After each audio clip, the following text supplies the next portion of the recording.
Olá, bem-vindo ao Juris Mentoring. Meu nome é Maria Fernanda Torrano, eu sou empresária e esse é o terceiro vídeo de uma série de 5, onde eu vou trazer para você soluções de como ser um correspondente alta performance.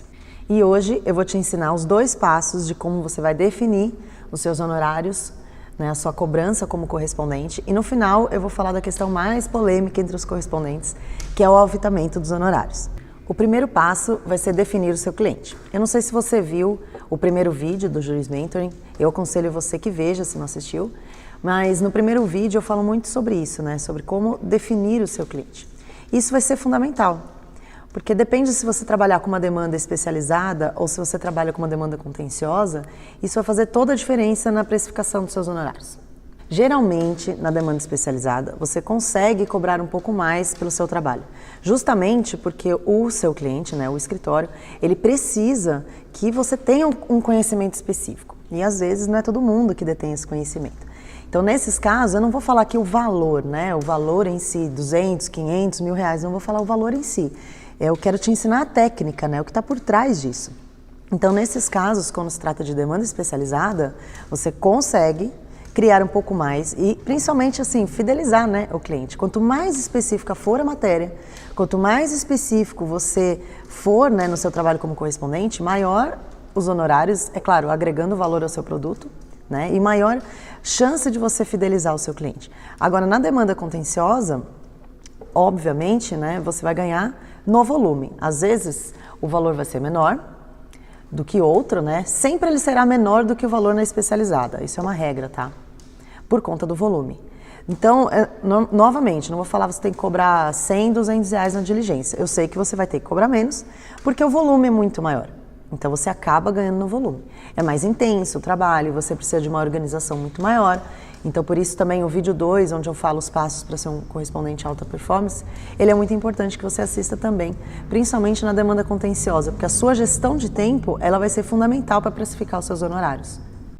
O segundo passo é você definir o seu custo. Você concorda que fazer um home office ou trabalhar num coworking vai reduzir muito mais o seu custo do que se você tiver que abrir uma sala, montar o escritório, comprar os móveis?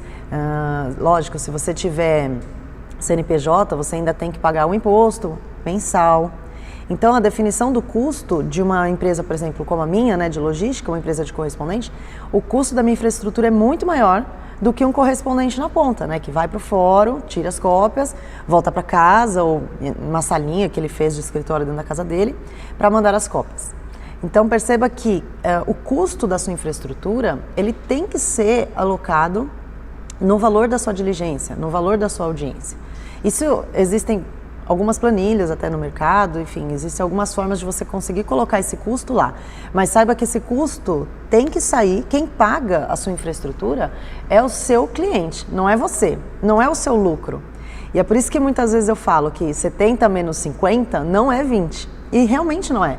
Porque esses 20, eles têm que servir para pagar a sua estrutura, o seu tempo, os seus honorários pessoais e depois o lucro.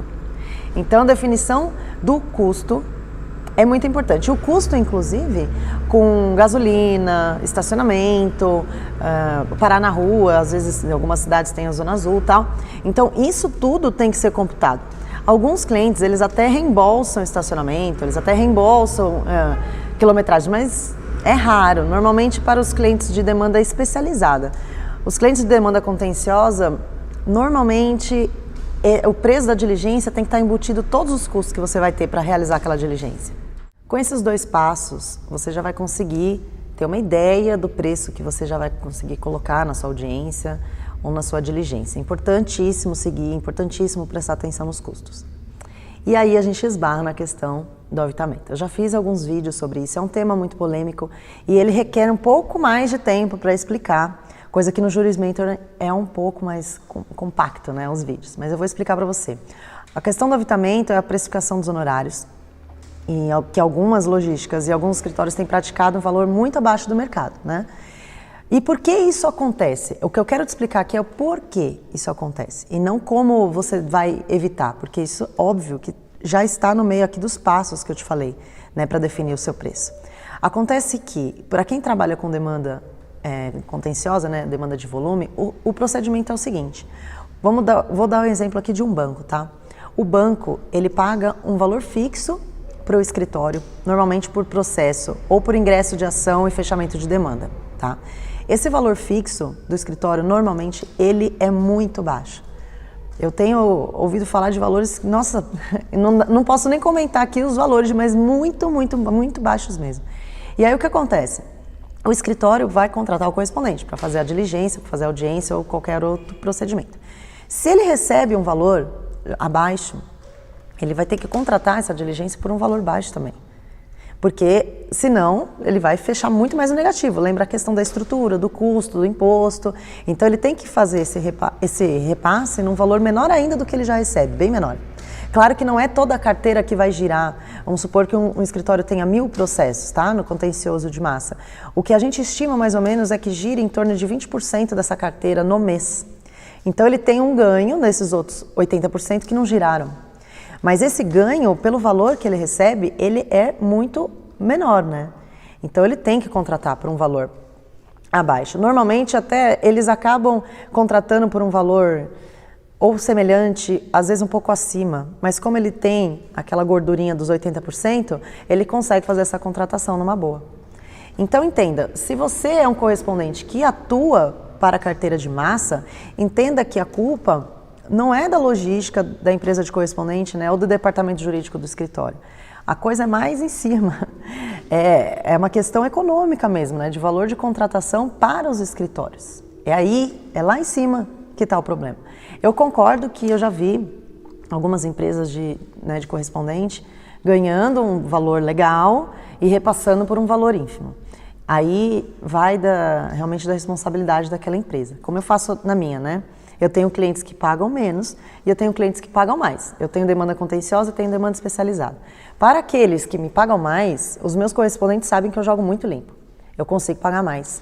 E eles sabem já, né? Pela contratação, quando vai no e-mail, eles sabem que o cliente tal, o valor é maior. E eu jogo limpo nesse sentido. Eu sei que outras não jogam. A ideia é que seja assim para todas as logísticas, né? Mas enfim, o que eu quero que você entenda é essa sequência. Quando você entrar numa discussão sobre aviltamento, lembre-se que a culpa não é da empresa, não sempre, né? E muito menos do escritório. O problema vem em cima. E digo mais, muito menos da plataforma, né? Como no caso aqui o jurismentor, o juriscorrespondente, ele serve como intermediador.